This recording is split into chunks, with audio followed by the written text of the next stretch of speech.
दिल्ली में चुनाव आ गया तो लोग ये कह रहे थे कहते बीजेपी आएगी वहाँ पर, बोला जो काम बीजेपी ने हरियाणा में किया वो दिल्ली में कर देंगे जाके। इसका मतलब समझ में नहीं आया लोगों को। ऐसा लगता है भी कोई फार्मूला है बीजेपी के पास, हरियाणा में जीत गए तो वही काम जो है अब दिल्ली में करेंगे जाके। फार्मूला तो मैंने पहले इस विधानसभा चुनाव से पहले आपसे बात होती रहती थी, मैंने बहुत कॉन्फिडेंट के साथ आपको कहा था कि हरियाणा में भारतीय जनता पार्टी ही सरकार बनाएगी। लोग जो है इस बात को उस तरीके से भी लेते हैं, कहते बीजेपी सरकार बना रही थी, बीजेपी को पता था, तो मतलब कुछ न कुछ तो फार्मूला को सेट ही था, मशीनों में सेट था, ऐसे भी ले जाते हैं लोग। कहते ईवीएम में सेटिंग तो नहीं थी कोई। कांग्रेस को जो 1-1.5 महीना जो समय था, उनको लगा कि तुम्हारी सरकार आ रही है, और उसमें जो उनका एटीट्यूड था कांग्रेस के कार्यकर्ताओं का, वो कहीं ना कहीं जनता को यूं लगा कि ये बिना सरकार बने इनका ऐसा एटीट्यूड है तो सत्ता में आ जाए तो क्या होगा। जो एक एंटी इनकम्बेंसी सरकार की होती है वो कांग्रेस की हो गई। अच्छा, इस बात का फायदा मिला? मतलब ये स्लोगन ये नहीं था कि कांग्रेस की सरकार आएगी, ये था कि हुड्डा सरकार आएगी। इस बात का फायदा मिला आपको? हुड्डा ही कांग्रेस है हरियाणा में, तो कांग्रेस कहाँ है? मतलब हुड्डा को अभी भी आप जो है ना पूरी वेटेज देंगे?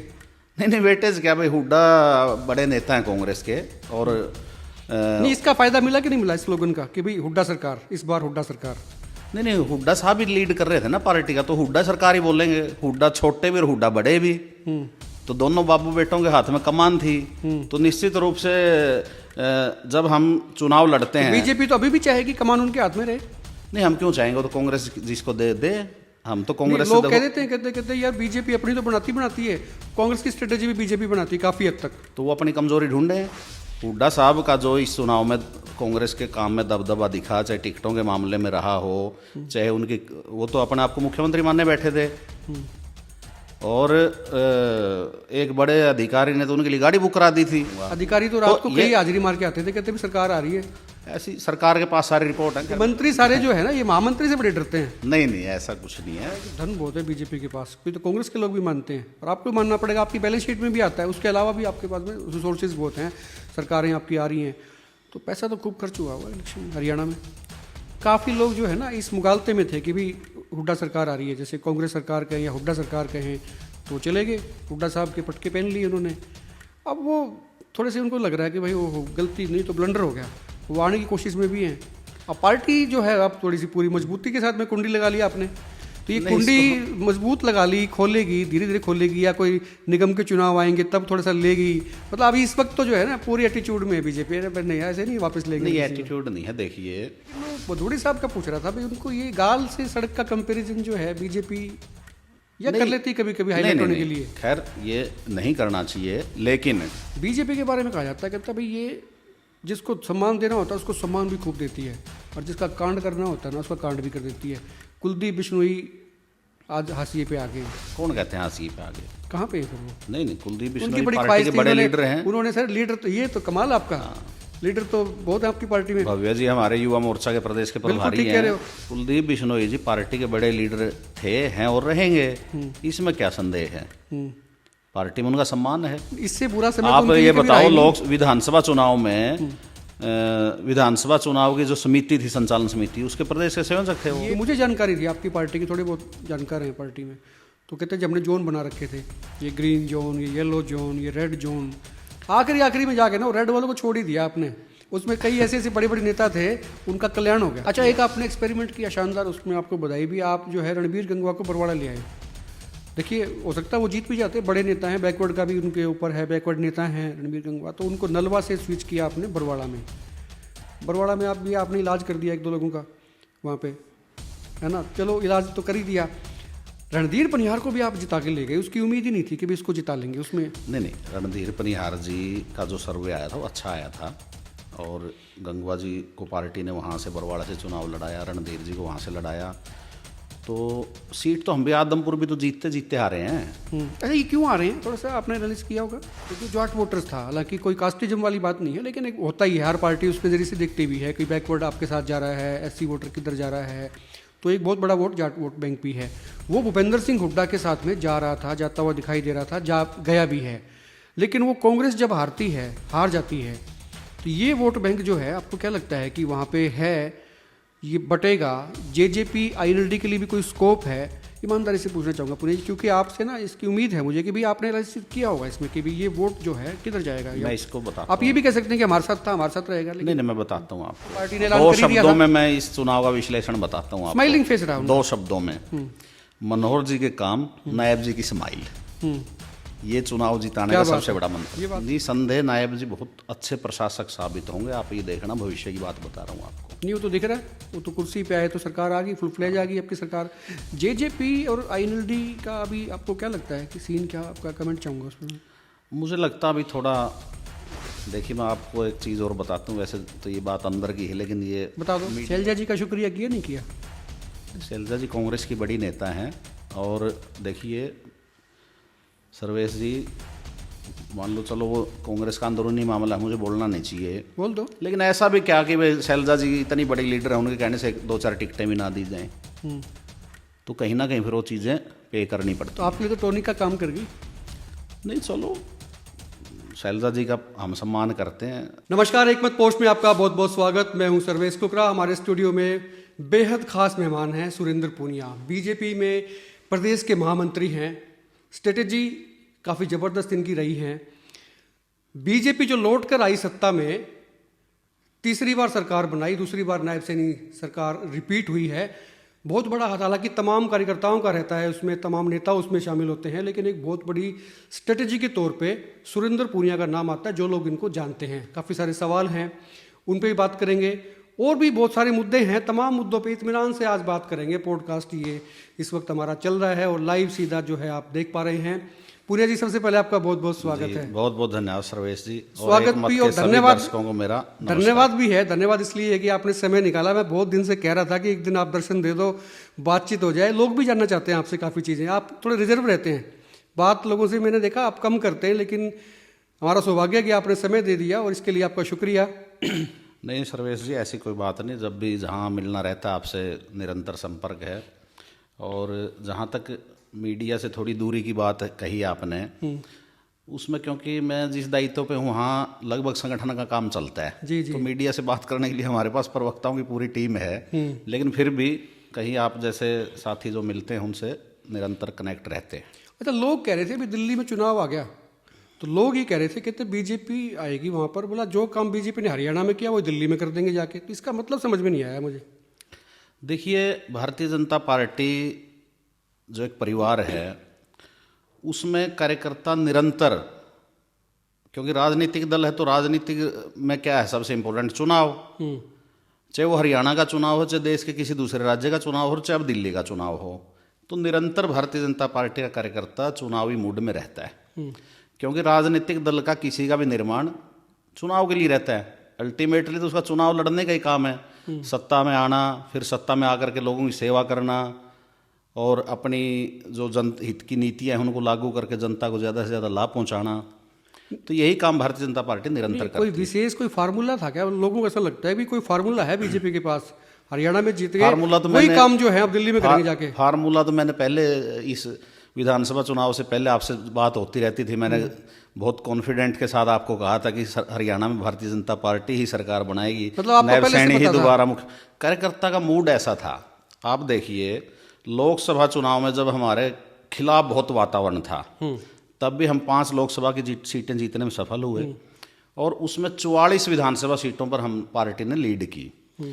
फिर मनोहर लाल जी जो हमारे प्रदेश के पूर्व मुख्यमंत्री हैं, उन्होंने जो एक योजनाबद्ध तरीके से हरियाणा के विकास की बात हो, चाहे रोजगार के माध्यम से युवाओं को बिना पर्ची बिना खर्ची रोजगार दिया, ऐसे कई मुद्दों के कारण उनका एक अलग प्रभाव था।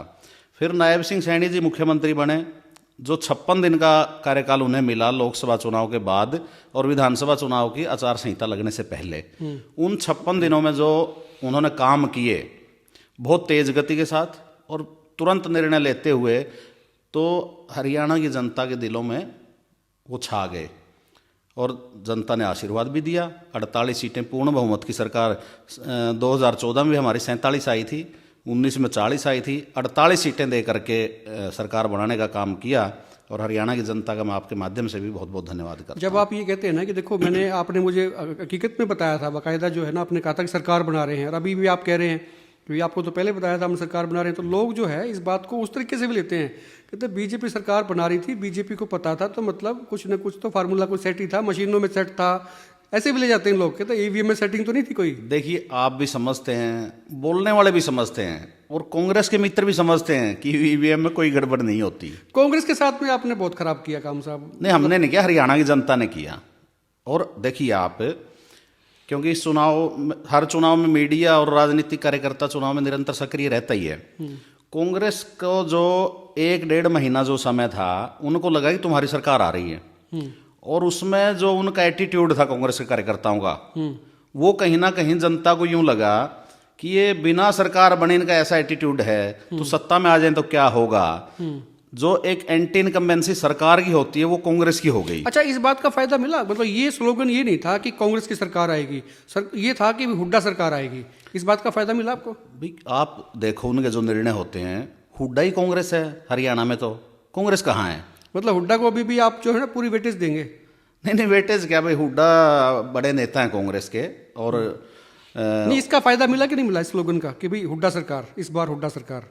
नहीं, हुड्डा साहब ही लीड कर रहे थे ना पार्टी का, तो हुड्डा सरकार ही बोलेंगे। हुड्डा छोटे भी और हुड्डा बड़े भी, तो दोनों बाबू बेटों के हाथ में कमान थी। तो निश्चित रूप से जब हम चुनाव लड़ते हैं, बीजेपी तो अभी भी चाहेगी कमान उनके हाथ में रहे। नहीं, हम क्यों चाहेंगे, तो कांग्रेस जिसको दे हम तो कांग्रेस लोग कह देते हैं, कहते यार बीजेपी अपनी तो बनाती है, कांग्रेस की स्ट्रेटेजी भी बीजेपी बनाती है काफी हद तक, तो वो अपनी कमजोरी ढूंढे। कांग्रेस के ऐसा लोग अपनी कमजोरी, नहीं, ऐसा होता ही नहीं भाई। हम अपनी स्ट्रेटेजी बनाएंगे, कांग्रेस की क्यों बनाएंगे? कांग्रेस को हम अपनी स्ट्रेटेजी क्यों देंगे? हुड्डा साहब का जो इस चुनाव में कांग्रेस के काम में दबदबा दिखा, चाहे टिकटों के मामले में रहा हो, चाहे उनकी, वो तो अपने आप को मुख्यमंत्री मानने बैठे थे, और एक बड़े अधिकारी ने तो उनके लिए गाड़ी बुक करा दी थी, तो उन्होंने मान लिया था मैं चीफ मिनिस्टर बनने जा रहा हूँ। कौन सी गाड़ी कराई थी? गाड़ी का तो नहीं पता कौन सी कराई थी, लेकिन गाड़ी बुक करा दी थी। हुड्डा साहब, ऐसा सुनने में आता है कि हुड्डा साहब ने कहा उनको कि मैं नई गाड़ी में बैठूंगा। अधिकारी तो रात को कई हाजिरी मार के आते थे, कहते भी सरकार आ रही है। ऐसी सरकार के पास सारी रिपोर्ट है। खैर, मेरा तो संगठन का काम है, सरकार के पास सारी रिपोर्ट सारी आपके पास भी है? आप बताएं ना बताएं, आपकी मर्जी है। मैं तो पार्टी की बात मेरे पास सारी होती है, क्योंकि पार्टी का महामंत्री के नाते। अच्छा, वैसे मैं बता भी दूं कि भाई बीजेपी जो है सबसे बड़ी पार्टी भी है और सबसे ज्यादा धन वाली पार्टी भी है, और महामंत्री का जो एक ओहदा होता है, एक पद होता है, ये दरअसल दूसरी पार्टी के मुकाबले तो होता तो जनरल सेक्रेटरी की तरह है, भाई महासचिव होता है। लेकिन ये आप यकीन मानिए कि जब मैं 25 साल से पत्रकारिता कर रहा हूँ, जब मैं शुरू में आया था तब मुझे भी लगा था कि भाई महामंत्री क्या होते हैं, लेकिन हकीकत में जो मंत्री होते हैं उनके ऊपर भी एक जो महा हो गया ना, समझ लीजिए आप, उन्हीं का महामंत्री। ये मंत्री सारे जो है ना, ये महामंत्री से बड़े डरते हैं। नहीं, ऐसा कुछ नहीं है, संगठन का दायित्व है। क्योंकि भारतीय जनता पार्टी में भी और दूसरी पार्टियों में महामंत्री या महासचिव का दायित्व प्रमुख ही होता है, लेकिन दूसरी पार्टियों में उसको शायद मान्यता कम है। हमारे यहाँ जैसे तय है कि भाई मंडल पे 2 महामंत्री होंगे, जिले में 2 महामंत्री होंगे, स्टेट में 3 महामंत्री होंगे, तो उनमें काम का डिवीजन रहता है। अध्यक्ष जी के पास काम सूचना आएगी कोई, वो तीनों महामंत्रियों को बता देंगे। हमारे पास जिलों का भी प्रभारी के नाते दायित्व रहता है, प्रभारी महामंत्री के नाते, या अनेक, जैसे मन की बात का मेरे पास दायित्व है स्टेट का, ऐसे मान लो प्रदेश कार्यालय का मैं इंचार्ज हूँ, ऐसे महामंत्रियों में काम का डिवीजन होता है। और बीजेपी क्योंकि एक आंतरिक लोकतंत्र से भरी हुई पार्टी है, इसमें जिसके जिम्मे जो काम है वो उस काम का एक तरह से पूरी जवाबदेही भी उसकी है, और कार्य योजना हो या उस पर इम्प्लीमेंटेशन हो, सारा उस कार्यकर्ता को करना पड़ता है। लोकसभा चुनाव में पूनिया जी थोड़ा सा हौसला टूट गया था आपके बीजेपी वर्कर्स का, जो है आप क्यों लगा था यार मेजोरिटी भी नहीं है सरकार के अंदर में, सरकार फिर भी बनी, लेकिन हरियाणा ने जो मुझे लगता है कि ऑक्सीजन दे दी पार्टी को। अब देखिए सरकार बनी, नायब सिंह सैनी की दूसरा जो वर्जन आया 2.0, पूरी की पूरी बीजेपी हरियाणा में आती, ज्वाइन करा के उनको जाती है। मोदी जी खुद आते हैं, मुख्यमंत्री तमाम आते हैं, योगी जी आते हैं, सभी आते हैं वहाँ पे। तो मतलब इससे ऑक्सीजन तो मिली आपको जबरदस्त? निश्चित रूप से मिली। मैं आपको ध्यान कराऊँ एक बात, देश के किसी भी राज्य में जब भारतीय जनता पार्टी की सरकारें बनती थी, या कोई नगर निगम का भी चुनाव हम जीतते थे, तो हरियाणा के कार्यकर्ता उसमें मिठाई बांट के खुशी मनाते थे। और 2014 से पहले तो हम यही करते थे, क्योंकि हरियाणा में तो बीजेपी पावर में आई नहीं थी। लेकिन ये पहला चुनाव ऐसा हुआ नायब सिंह सैनी जी के नेतृत्व में, जिसमें हरियाणा ने तीसरी बार जो जनादेश भारतीय जनता पार्टी को दिया, पूरे देश के कार्यकर्ता ने मिठाई बांट करके खुशी मनाने का काम किया है। उसका कारण क्या हुआ कि जैसे हम लोकसभा में पूर्ण बहुमत से भी ज़्यादा मान करके चल रहे थे कि भाई पूर्ण बहुमत तो आएगा ही आएगा निश्चित रूप से। टारगेट 400 पार का था हमारा, लेकिन वो एक बार कार्यकर्ता में निराशा आती है। फैजाबाद वाले साहब ने कर दिया। माननीय अमित शाह जी जब विस्तारित प्रदेश कार्य समिति की बैठक में पंचकुला आए तो लगभग उसमें 4000 के करीब स्टेट के कार्यकर्ता थे। उन्होंने पूरे हरियाणा के कार्यकर्ताओं से उस बैठक में आह्वान किया था कि हरियाणा के कार्यकर्ताओं के जिम्मे पूरे देश के कार्यकर्ता के मनोबल को उठाने का काम है। और उस कारण से हमारे पन्ना प्रमुख से लेकर के हमारे बूथ अध्यक्ष, हमारे शक्ति केंद्र प्रमुख, हमारे मंडल अध्यक्ष, जिला अध्यक्ष, समस्त कार्यकर्ताओं ने और हमारे विचार परिवार के भी जो संगठन हैं उन सब ने एकजुट होकर के काम किया और परिणाम हरियाणा की जनता ने भारतीय जनता पार्टी के पक्ष में दिया। जैसे मैंने बताया कि धन बहुत है बीजेपी के पास, कोई तो कांग्रेस के लोग भी मानते हैं और आपको मानना पड़ेगा, आपकी बैलेंस शीट में भी आता है। उसके अलावा भी आपके पास में रिसोर्सेज बहुत हैं, सरकारें आपकी आ रही हैं, तो पैसा तो खूब खर्च हुआ इलेक्शन में हरियाणा में। नहीं, जितनी आवश्यकता है उतना खर्च हुआ ही है।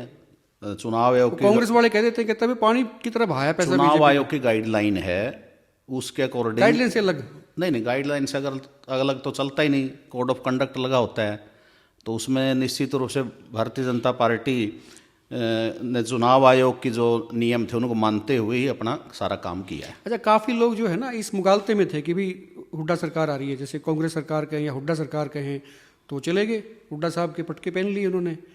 अब वो थोड़े से उनको लग रहा है कि भाई वो गलती नहीं तो ब्लंडर हो गया, वो आने की कोशिश में भी हैं। अब पार्टी जो है अब थोड़ी सी पूरी मजबूती के साथ में कुंडी लगा लिया आपने, तो ये कुंडी मजबूत लगा ली, खोलेगी धीरे धीरे खोलेगी, या कोई निगम के चुनाव आएंगे तब थोड़ा सा लेगी। मतलब अभी इस वक्त तो जो है ना पूरी एटीट्यूड में है बीजेपी, नहीं ऐसे नहीं वापस लेंगे। नहीं, एटीट्यूड नहीं है। देखिए, ये चुनाव बीजेपी के लिए बहुत महत्वपूर्ण चुनाव था। जैसा मैंने कहा कि पूरे देश का मनोबल इस चुनाव से उठना था। मान लो परिणाम हमारे खिलाफ आते तो पूरे देश के कार्यकर्ता का मनोबल और गिरता।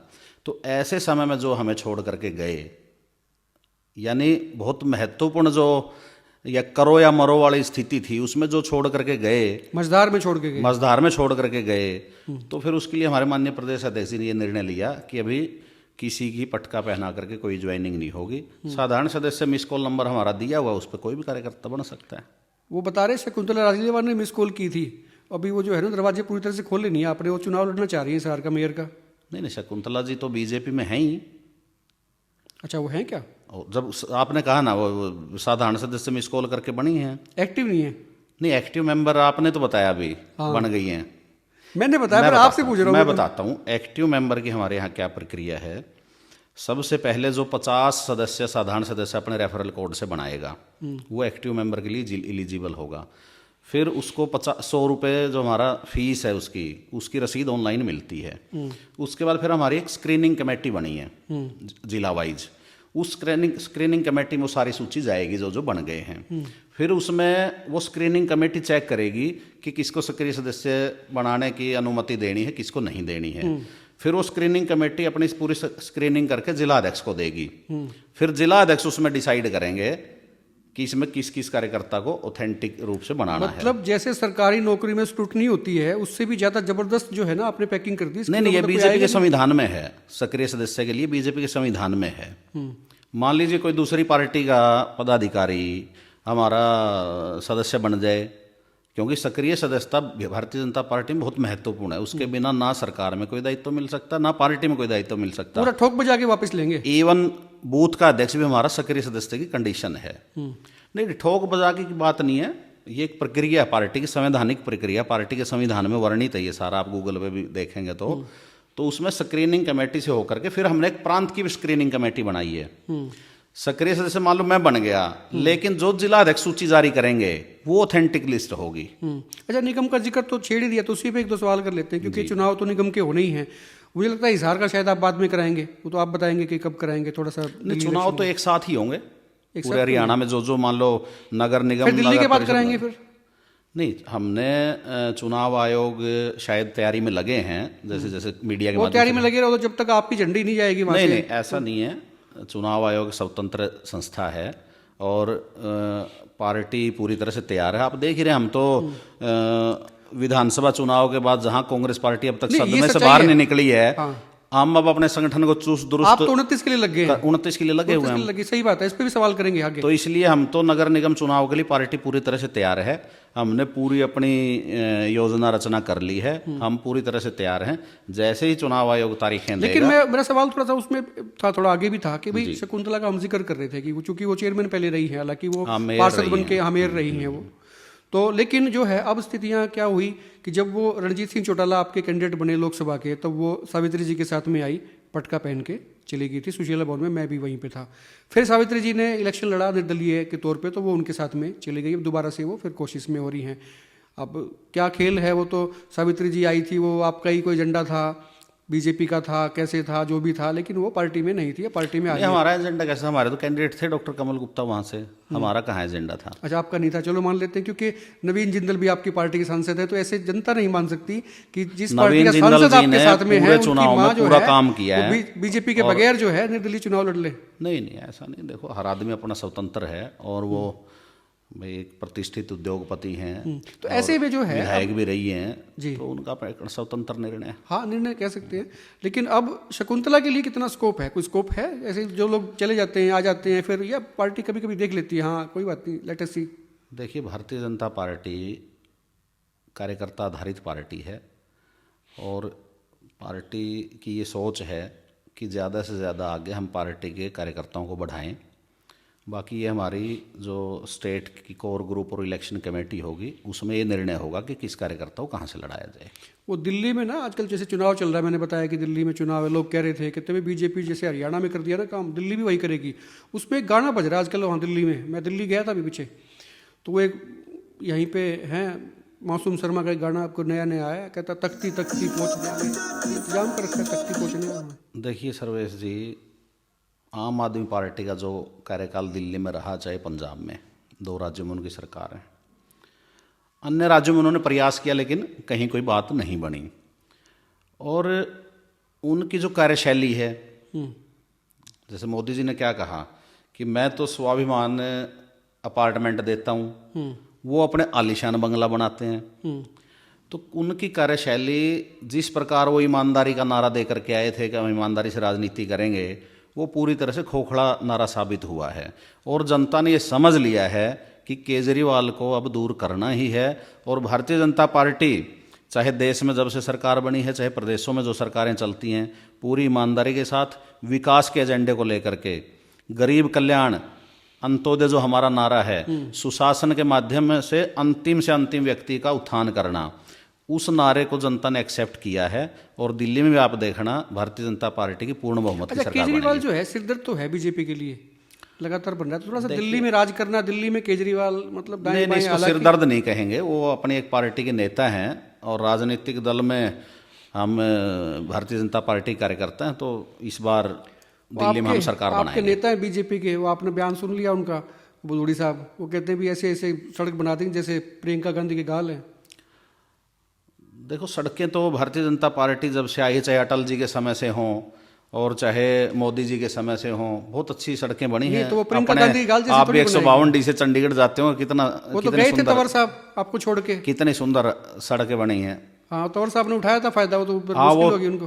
तंवर साहब को भी 152D का नाम दिया कुछ लोगों ने सोशल मीडिया पे, तंवर साहब ने सबसे ज्यादा 152D तंवर साहब भी कर लेंगे। लेकिन मैं वो बुदूड़ी साहब का पूछ रहा था भाई, उनको ये गाल से सड़क का कंपैरिजन जो है बीजेपी या कर लेती कभी कभी हाईलाइट होने के लिए। खैर, ये नहीं करना चाहिए, लेकिन उन्होंने एक सड़क को, सुंदर जो सड़कें बनी हैं, सड़कें तो स्वाभाविक है। ये कह रहे हैं कि वो प्रियंका गांधी की तारीफ कर रहे थे, हो सकता है, वो तो उनसे ही पूछेंगे तो आप वो बता पाएंगे। आपने कहा भी सड़क सुंदर की बात हो रही थी, तो मतलब नहीं, सड़क तो सुंदर कहा ही उन्होंने। अब तुलना किन से की, वो एक अलग विषय है। उनके मन में क्या भाव रहा होगा उस समय, क्या उन्होंने उसको तुलनात्मक दृष्टि से बोला है, वो तो वही बता सकते हैं। लेकिन सड़कें बहुत अच्छी बनी, इसमें कोई दो राय नहीं। आप भी मानेंगे, देश भी मानता है। गडकरी जी को तो पसंद कर रहे हैं लोग, वो केजरीवाल साहब ने कहा, कहता नितिन को बहुत पसंद करता हूं मैं। बिल्कुल, बहुत अच्छी सड़कें बनी हैं। अच्छा, वो तंवर साहब का जिक्र हो रहा था, आपकी पार्टी में आए थे, वो उनको लगा था कि ये ऑप्शन, लास्ट ऑप्शन पे मैं अब आ गया हूँ, क्योंकि सब जगह घूम आए थे। कांग्रेस के तो अध्यक्ष रहे है ना, ममता के साथ भी गए, अपनी पार्टी बना ली, जेजेपी का साथ भी दिया, फिर अल्टीमेटली बीजेपी में आ गए थे। एन वक्त पर पता नहीं क्या हुआ, वो ऐसे दौड़े उस 152D पे सीधे जाके राहुल गांधी की रैली में, और उसके बाद में पता नहीं अब क्या हुआ। तो अभी संपर्क में है दोबारा से? ना ना, हमारा कोई संपर्क तो ये हुआ क्या, मतलब ऐसा क्यों मोह भंग हो गया था, क्या वो तो चीज़? अशोक तंवर ही बता सकते हैं, कभी आते जाते मिलो आप उनसे। नंबर नहीं है तो मैं भेज देता हूँ आपको। अपना नंबर है नंबर है तो आप मिल के बात करना। या सिरसा में कुछ ज़्यादा अच्छा नहीं रहा उनका तजुर्बा, मतलब आपने टिकट तो दी नहीं, उनको ऐसा वहाँ? नहीं है। देखो, पार्टी में निरंतर ये कार्यकर्ताओं के लिए काम चलता रहता कि किस कार्यकर्ता को कहाँ से मौका देना है। अब पार्टी ने उनको मौका दिया और पार्टी ने सम्मान भी दिया, और क्या पता आगे और भी ज़्यादा सम्मान मिलता। लेकिन ऐसे ऐसे कई केस हुए हैं जो मतलब ऐन वक्त पर भागे ऐसे थे कि भाई कुछ बट रहा है वहाँ से लूट लो, मतलब कभी खत्म ना हो जाए, उसके बाद में फिर बड़ा पछतावा ही लगा उनको। मैं इसको मतलब कहूँगा भाई, राजनीतिक अनमेच्योरिटी, इमेच्योरिटी थी ये। क्योंकि अशोक तंवर जी जैसे मतलब प्रदेश के अध्यक्ष रहे हैं कांग्रेस के, वो सांसद रहे हैं, यूथ कांग्रेस के राष्ट्रीय अध्यक्ष रहे हैं, तो मुझे लगता है कि ये उनका कोई मैच्योर निर्णय नहीं था। अच्छा, बीजेपी के बारे में ना पूरी जी, आप तो बहुत गहरे जुड़े हो, संघ से आपका नाता, सब चीज़ें हैं, पार्टी के लिए आपने जो भी किया मैं तो देखता रहा हूँ बहुत सालों से, डेडिकेशन के साथ में आपने किया, जो भी किया शिद्दत से किया, घर परिवार छोड़ के पार्टी में लगे आपने। बीजेपी के बारे में कहा जाता है, कहता भाई ये जिसको सम्मान देना होता है उसको सम्मान भी खूब देती है, और जिसका कांड करना होता है ना उसका कांड भी कर देती है। कुलदीप बिश्नोई आज हाशिए पे आ गए हैं, वो कहीं पे नहीं, चेला तो कौन उनका- कहते हैं? हाँ जी, कौन कहते हैं हाशिए पे आगे? कहाँ पे है फिर वो? नहीं, कुलदीप उनकी बिश्नोई बड़ी पार्टी ख्वाहिश के थी, बड़े उन्होंने- लीडर हैं। उन्होंने सर लीडर तो ये तो कमाल आपका, लीडर तो बहुत है आपकी पार्टी में। भव्य जी हमारे युवा मोर्चा के प्रदेश के बिल्कुल प्रभारी ठीक कह रहे हैं। हो। उन्होंने फोटो खिंचाई, नड्डा जी से मिलाए, अमित शाह जी से मिलाए, अध्यक्ष जी से मिलाए, लोगों को लगा कि नेताजी ने मिल लिया तो टिकट उनकी राज्यसभा की मिल जाएगी। बीजेपी ने चुपचाप जो है ना रेखा शर्मा को लगा दिया, उनको नहीं, बड़ी नहीं, होप सर्वेश जी थी, देखो, उनको लगा था कि राजस्थान में भी मैंने बहुत मिलना बड़ा जुलना तीर एक मारा अलग प्रक्रिया है। वो निरंतर बड़े नेताओं से मिलते ही हैं। कुलदीप बिश्नोई जी पार्टी के बड़े लीडर थे, हैं और रहेंगे, इसमें क्या संदेह है। पार्टी में उनका सम्मान है। इससे बुरा समय तो आप उनके ये लिए कभी बताओ, रहा ही नहीं। लोक विधानसभा चुनाव में विधानसभा चुनाव की जो समिति थी, संचालन समिति, उसके प्रदेश के संयोजक थे वो। ये पहली बार हो रहा है सर, उनके परिवार से कोई ना एमपी है ना एमएलए है। हाँ, वो उनके जो दोस्त कहें या जो भी कहें, रणधीर परियार को आपने जरूर एमएलए बनवाया, उनकी लगता नहीं था कि ये बन जाएंगे, वो आपने किया। नहीं, देखो, इस बार का चुनाव आप अगर गहराई से अध्ययन आप तो करते ही हैं, खैर आप बड़े एनालिसिस्ट हैं। जो चुनाव शुरू में चला उसके बाद धीरे धीरे बीजेपी पक्ष में चुनाव बढ़ता चला गया। 4 रैलियां माननीय प्रधानमंत्री जी की हुई। शुरू की रैली में जो भीड़ आई उससे डबल अगली रैली में आई, जो पहले कुरुक्षेत्र की थी, फिर गोहाना की थी। गोहाना रैली के बाद फिर हिसार थी तीसरी, उसमें गोहाना से डबल भीड़ आई, और फिर लास्ट की थी फरीदाबाद के पृथला में, वहाँ हिसार वाले से भी डबल भीड़ आई। तो धीरे धीरे जो हमने ऑब्जर्व किया कि बीजेपी का चुनाव निरंतर बढ़ता जा रहा है, और उसी का ये कारण था कि हमारा कार्यकर्ता, जिसको मान लो हमारे चारों प्रभारी धर्मेंद्र प्रधान जी, विप्लव देव जी, सतीश पुनिया जी, सुरेंद्र नागर जी, उन्होंने चारों अपना क्षेत्र बांट रखे थे। तो उन्होंने कार्यकर्ताओं से निरंतर घर घर जाके भी संपर्क किया, बहुत मोटिवेशन किया। हमारे प्रदेश अध्यक्ष जी ने खूब प्रवास किया पूरे स्टेट में। हमारे संगठन महामंत्री, वो हमारी एक व्यवस्था रहती संगठन महामंत्री की, आपको जानकारी है ही, उन्होंने भी बहुत नीचे तक प्रवास किया। हमारे जिम्मे जिन कार्यकर्ताओं को मैनेजमेंट थी, जैसे मैं खुद बताऊं, मैं 27 दिन बाद कार्यालय से बाहर निकला था। कार्यालय में ही सोना, कार्यालय में ही काम करना, क्योंकि वहाँ की मैनेजमेंट सारी मेरे जिम्मे थी। ऐसे हमारी महामंत्री अर्चना गुप्ता जी, बूथ मैनेजमेंट का उनके जिम्मे काम था। मतलब 2-2, 3-3 डेली बसते थे हमें।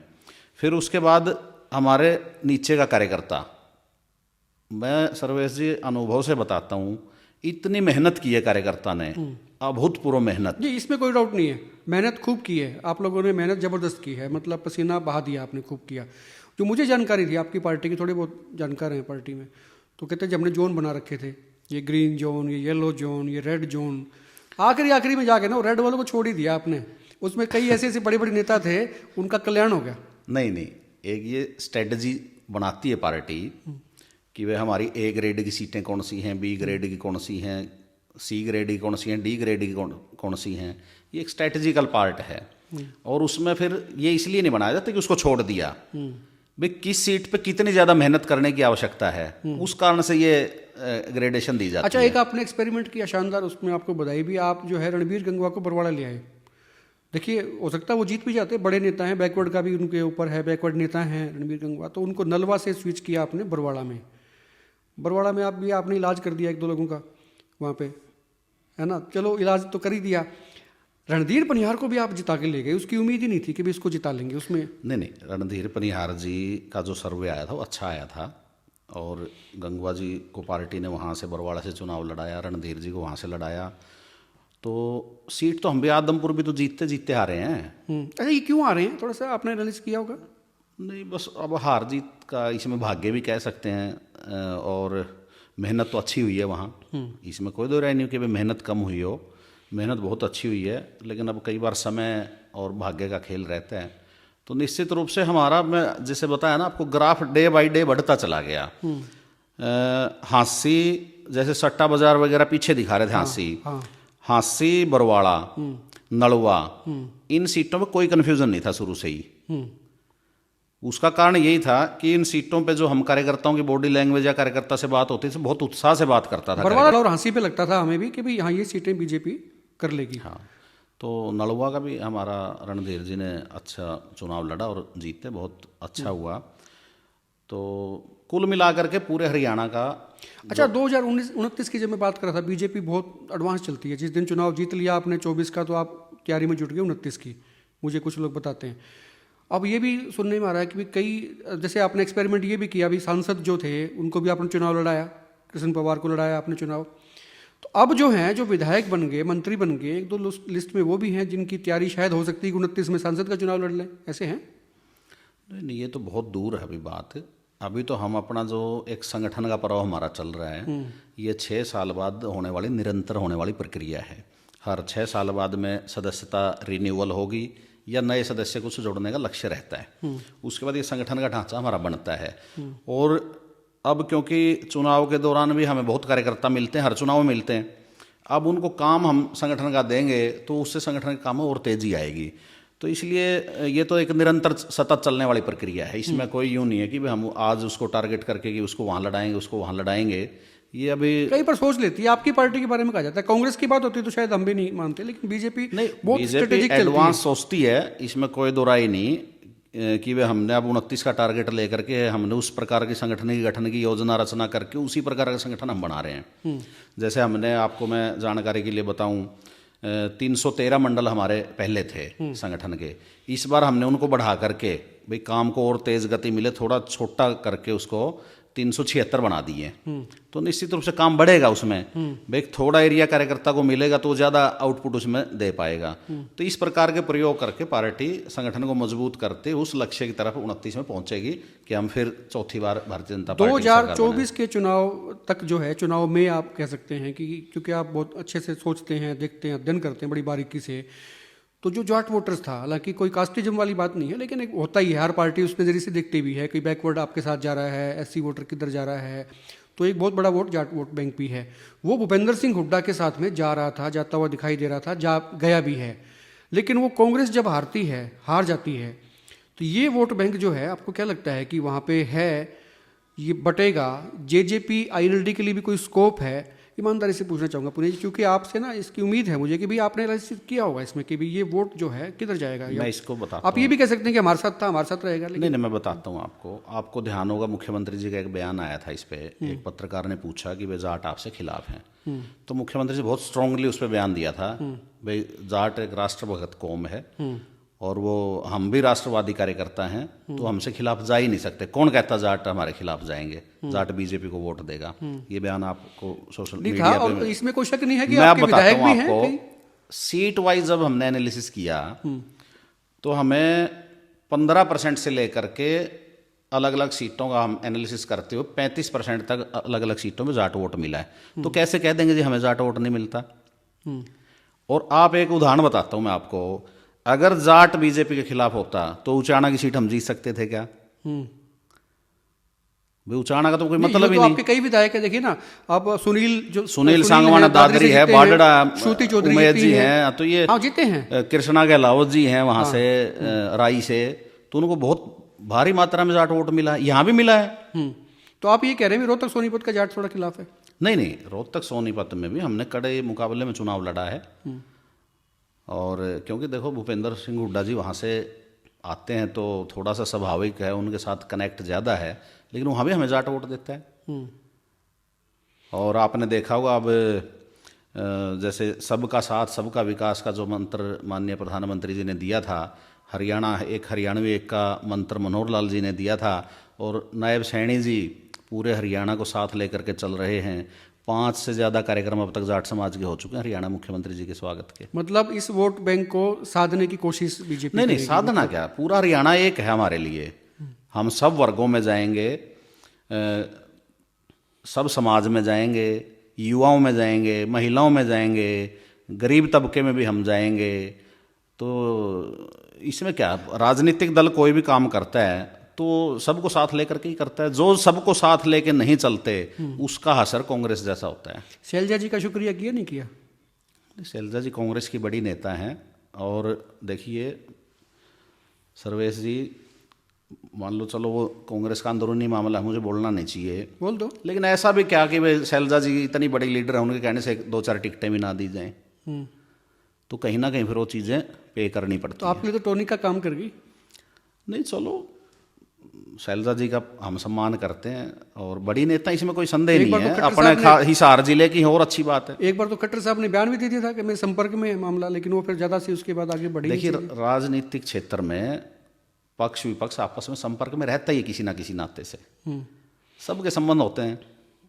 अच्छा, मनोहर लाल जी के साथ भी आपने काम किया खूब, उनकी मतलब जब संगठन में जब वो थे सीएम, तब आप महामंत्री के तौर पे जो है ना, उससे पहले आप और भी दायित्व पे रहे थे। आज भी मतलब पूरा दखल तो पूरा है खट्टर साहब का हरियाणा में? नहीं, देखिए आपको मैं बताता हूँ, भारतीय जनता पार्टी ऐसी पार्टी है, जैसे मैंने पहले भी कहा था, दायित्व के नाते जिस कार्यकर्ता का जो दायित्व है उस पर उसकी पूरी जिम्मेवारी और पूरी जवाबदेही है। मनोहर लाल जी पार्टी के निसंदेह बहुत बड़े लीडर हैं, केंद्र में वो अपना काम देख रहे हैं, यहाँ नायब सैनी जी के नेतृत्व में स्टेट चल रहा है, मंत्री सब अपने डिपार्टमेंट के जवाबदेह भी हैं और जिम्मेदार भी हैं। हम सब कार्यकर्ता पार्टी को काम करने के लिए, पार्टी के काम करने के लिए हमारी ड्यूटी भी है और जवाबदेही भी है, तो निरंतर हम उस प्रक्रिया में रहते हैं। यहाँ कोई ये नहीं है कि दखल है नहीं है, ऐसा कुछ नहीं है। एक सामूहिक रूप से निर्णय भारतीय जनता पार्टी में होते हैं। जहाँ माननीय मनोहर लाल जी के मार्गदर्शन की आवश्यकता होगी वहाँ पार्टी भी लेती है और मुख्यमंत्री जी भी लेंगे। जहाँ उनको कोई सुझाव देना होगा वो निश्चित रूप से देंगे, क्यों नहीं देंगे, उनकी पार्टी की तो सरकार है। हाँ, ये सही है। नायब सिंह सैनी की मैंने खास बात देखी है, वो उनको आखिरी में मौका मिला, सीएम की कुर्सी उनको दे दी, तुरंत चुनाव आ गए। एक दिन भी उनका चेहरा मैंने मासूमियत के साथ में नहीं देखा कि भाई ये परेशानी में नहीं देखा कि अब चुनाव आ गए हैं, अब क्या होगा, कि आप लौटोगे नहीं लौटोगे। पहली बात तो कि सरकार में आएंगे कि नहीं आएंगे, सरकार में आगे तो क्या आप रिपीट होंगे, हालांकि रिपीट की तो उन्होंने अपनी पार्टी ने ऐलान कर दिया था। 2 शब्दों में मैं इस चुनाव का विश्लेषण बताता हूँ आपको। स्माइलिंग फेस रहा 2 शब्दों में, मनोहर जी के काम, नायब जी की स्माइल, ये चुनाव जिताने का सबसे बड़ा मंत्र। ये बात सही है। अच्छा, लोगों ने ना आप धीरे धीरे पसंद करने लगे, कहते यार ऑनलाइन तो चीज़ें तो थी लेकिन वो ठीक ही थी, लेकिन थोड़ी कमियां रह गई, मतलब आधिकारिक लेवल पे जो है, एडमिनिस्ट्रेशन लेवल पे चीज़ें दुरुस्त नहीं हुई, ये थोड़ी सी नाराजगी लोगों में थी। देखिए, मैं आपको एक चीज़ और बताता हूँ, वैसे तो ये बात अंदर की है लेकिन ये बता दो, मीडिया के माध्यम से जनता को पता लगे, अच्छी बात है। नायब सैनी का जितना मुस्कुराता हुआ चेहरा है उतनी ही गहराई भी है उनमें। बहुत गहराई से अध्ययन मंथन करके जनहित के लिए निर्णय करते हैं वो। जहां अधिकारियों की बात की, उनके पास एक एक रिपोर्ट है और बहुत अच्छे प्रशासक वो आप देखेंगे फ्यूचर में, क्योंकि अभी तो समय बहुत कम हुआ है। तो मतलब लिस्टें अभी तैयार हो रही हैं? पहले से ही तैयार हैं। अच्छा, आपने तो कहा था बीजेपी में बहुत पहले से तैयारी हो जाती, तो इस काम में भी तो तैयारी पहले से ही होगी। नायब जी तो बीजेपी के कार्यकर्ता हैं और पुराने कार्यकर्ता हैं, संगठन के अनुभवी कार्यकर्ता हैं, तो मुख्यमंत्री बने हैं तो उस अनुभव का लाभ वहां भी तो लेंगे। निसंदेह नायब जी बहुत अच्छे प्रशासक साबित होंगे, आप ये देखना, भविष्य की बात बता रहा हूँ आपको। नहीं, वो तो दिख रहा है, वो तो कुर्सी पे आए तो सरकार आ गई, फुल फ्लेज आ गई आपकी सरकार। जेजेपी और आईएनएलडी का अभी आपको क्या लगता है कि सीन क्या, आपका कमेंट चाहूँगा उसमें। मुझे लगता है अभी थोड़ा समय लगेगा, लेकिन उनको मेहनत करनी चाहिए। राजनीतिक देखो, चौधरी देवीलाल जी का, चौधरी ओम प्रकाश चौटाला जी का परिवार है, बीजेपी को दोनों सूट करती है। बीजेपी के लाभ हानि का विषय नहीं है।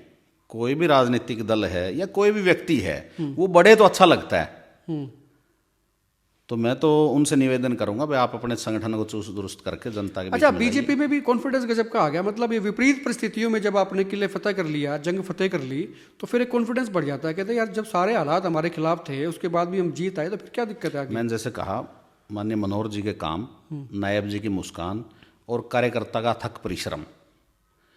बीजेपी का कार्यकर्ता ऐसा है, आप बहुत दिनों से मान लो मीडिया के नाते संपर्क में हो ही बीजेपी के लोगों के, वो निरंतर बीजेपी के प्रति समर्पित भाव से काम करता है।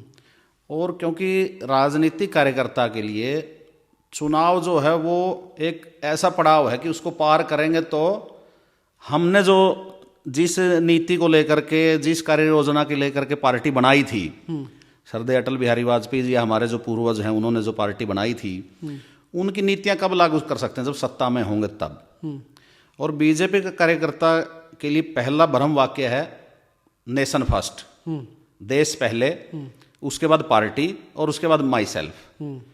Nation first, second party, my self last. और ये जो दूसरों का कांड कर देती है बीजेपी, इसका कोई फार्मूला नहीं रखा आपने?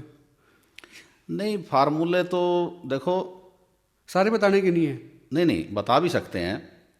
वैसे तो राजनीतिक क्षेत्र में है ना, कोई भी कार्यकर्ता काम करता है, वो चाहे उसका समय कह लो उस समय अनुकूल नहीं होगा, और उतार चढ़ाव जीवन में हमेशा आते हैं। तो ऐसे ही आदमी तो है, कार्यकर्ता भी तो आदमी है, उसके जीवन में उतार चढ़ाव आ सकते हैं, राजनीतिक दल के जीवन में उतार चढ़ाव आ सकते हैं। लेकिन कहा है ना कभी निरंतर चरई वेती, चलते रहो, लगे रहोगे तो कभी ना कभी परिणाम अच्छे ही आएंगे। परिणाम अच्छे आएंगे, और जिन लोगों को निराशा हुई है वो निराश ना रहें, परिणाम अच्छे आएंगे। उम्मीद के सारे मतलब जी सकते हैं ना। बिल्कुल, उम्मीद के सारे जीना ही चाहिए। और सकारात्मक भाव से जब आप सोचते हैं पॉजिटिव एनर्जी के साथ, तो मुझे लगता है परिणाम पॉजिटिव आते हैं। शुक्रिया पूनिया जी, आपने वक्त दिया। सुरेंद्र पूनिया थे, बीजेपी के प्रदेश के महामंत्री हैं। बड़ा कद है, बड़ा नाम है, और स्ट्रेटेजिक वाइज जो है इनकी सोच जो है वो बड़ी दूरदृष्टि वाली ये रखते हैं। सरकार रिपीट की और योगदान इनका भी था दूसरे लोगों के साथ में। खुल के शेयर करें, कमेंट आप जरूर करें वीडियो को, और आप देखते रहें हिकमत पोस्ट।